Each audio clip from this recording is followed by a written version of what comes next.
Okay, so you want to own a data center.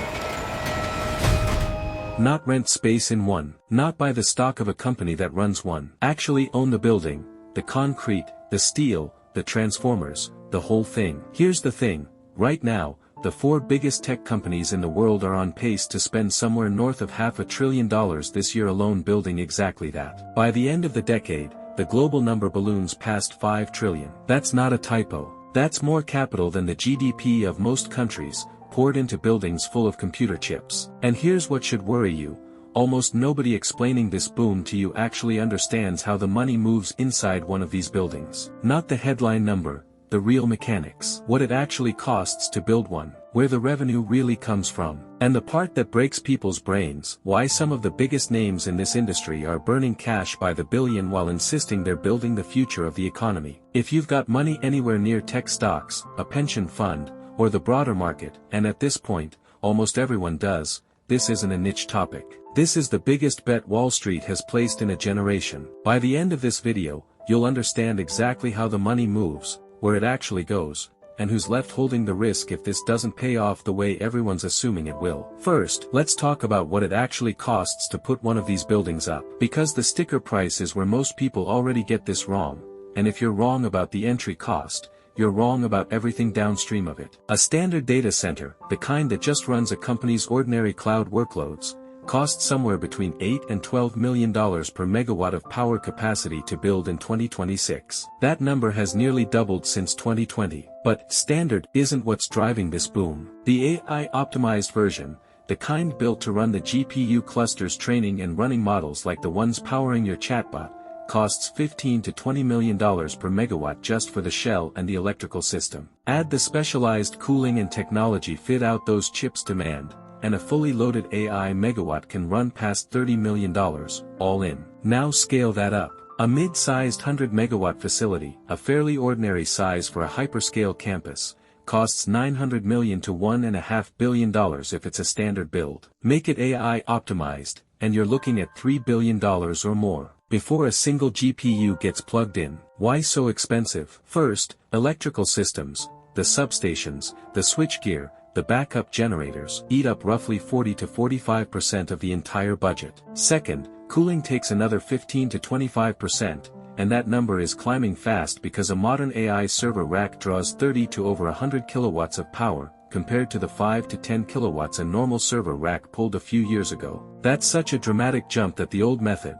blowing cold air through the room, physically can't keep up anymore. Operators are being forced onto liquid cooling systems that pipe coolant directly to the chip, and that alone can add millions of dollars to a single server haul. Third, and this is the one outsiders never think about, land and power access. A hyperscale campus needs anywhere from 20 to over 100 acres, and increasingly, the deciding factor isn't the land price, it's whether the local utility can actually deliver enough electricity to the site at all. So the next time you hear someone casually describe a billion-dollar data center, recalibrate. That's the entry-level version. The real flagship AI campuses run 3, 5, sometimes 10 times that before they generate $1 of revenue. The building was never the expensive part. The power was. Second, once you've spent $1 billion putting this thing up, how do you actually get paid back? Because this is where the industry secretly splits into two completely different businesses wearing the same building. The first business is colocation, essentially,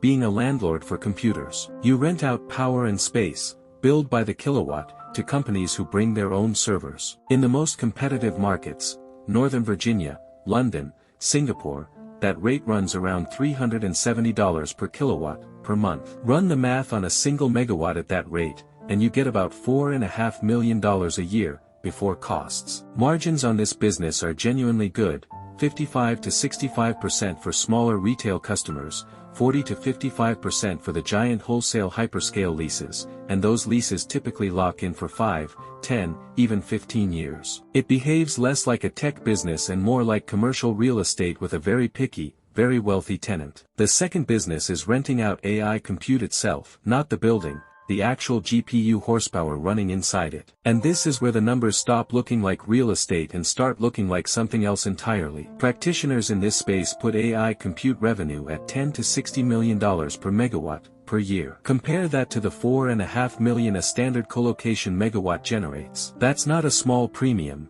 That's up to 15 times more revenue from the exact same unit of electricity. Rent out the building, and you make millions. Rent out the compute running inside it, and you can make tens of millions. That gap is exactly why every landlord in this industry is racing to become a computer company instead, and, as you'll see later in this video, that race is exactly where the real risk in this entire industry is hiding. Third, here's what the clean revenue numbers from segment 2 don't show you, the costs that only show up once the building is actually running, day after day, year after year. Start with power. Electricity isn't a rounding error in this business. It typically makes up 30 to 50% of a colocation operator's total revenue, passed straight through to the tenant with a markup. And that power isn't getting cheaper. In the Mid-Atlantic grid that serves Northern Virginia, the single largest data center market on the planet, the wholesale price utilities pay just to guarantee future capacity jumped from under $30 per megawatt day to over $329 in a single year. That cost flows downhill,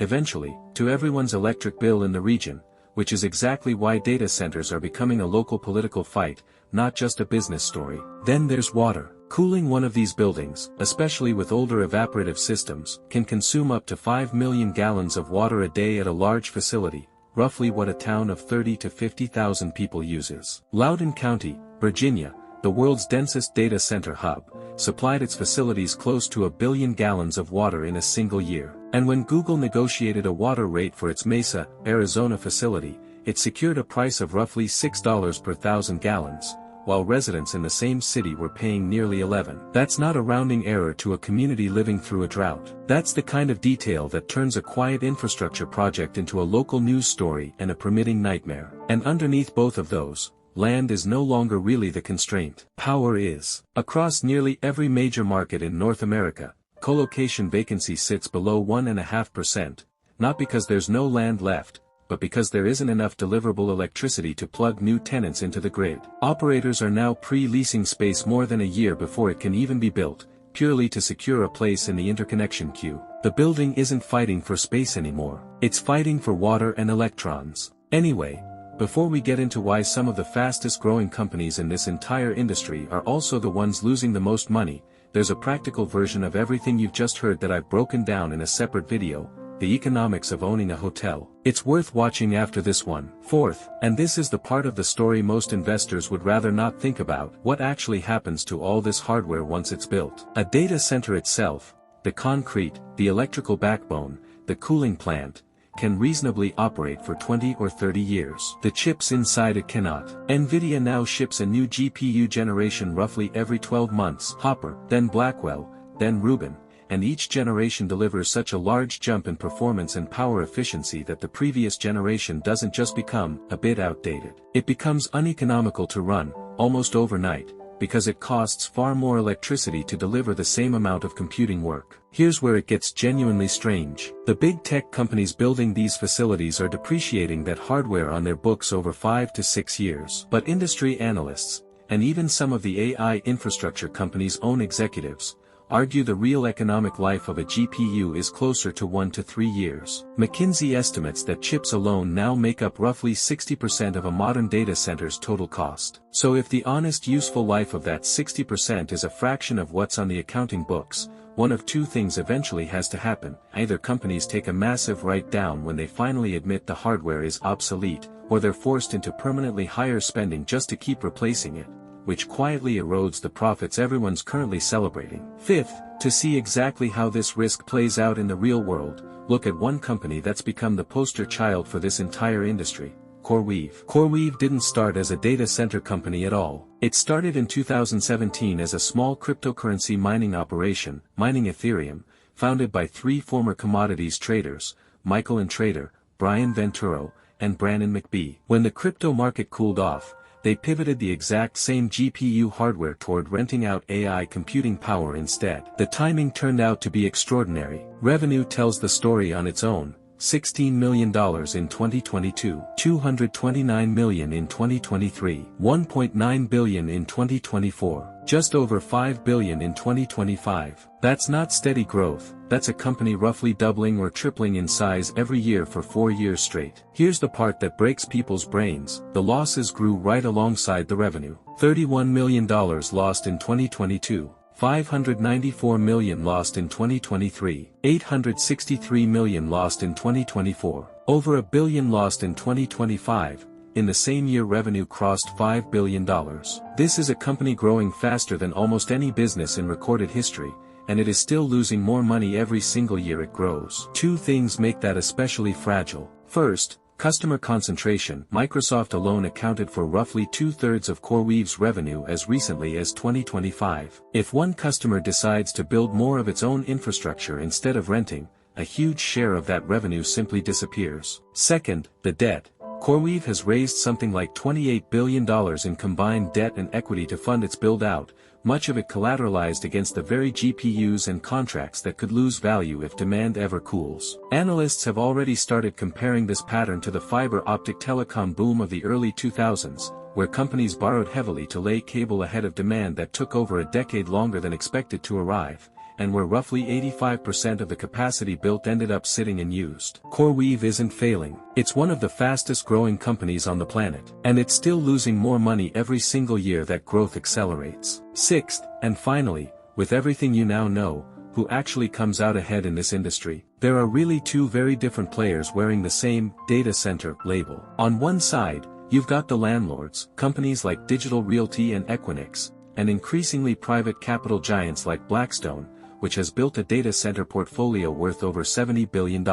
These companies collect rent on power and space through contracts running 10 to 15 years, largely insulated from which chip generation happens to be fashionable this year. Their business barely changes whether the tenant is running crypto miners, ordinary cloud software, or the latest AI model. The lease payment looks the same either way. On the other side, you've got the compute renters, companies like CoreWeave, whose entire revenue is tied directly to one specific technology cycle, one dominant chip supplier, and in many cases, one or two dominant customers. Their upside is enormous when demand is strong. Their downside is just as enormous the moment that demand slows, a customer walks, or the next chip generation makes their entire inventory less competitive overnight. And running underneath both of them is the actual scarce resource in this entire industry, not land, not construction crews, not even the chips. It's grid power. The companies quietly buying up land next to power plants, locking in long-term electricity contracts, and securing spots in utility interconnection queues years in advance are positioning themselves to win regardless of which chip company or which AI model happens to be winning the headlines next year.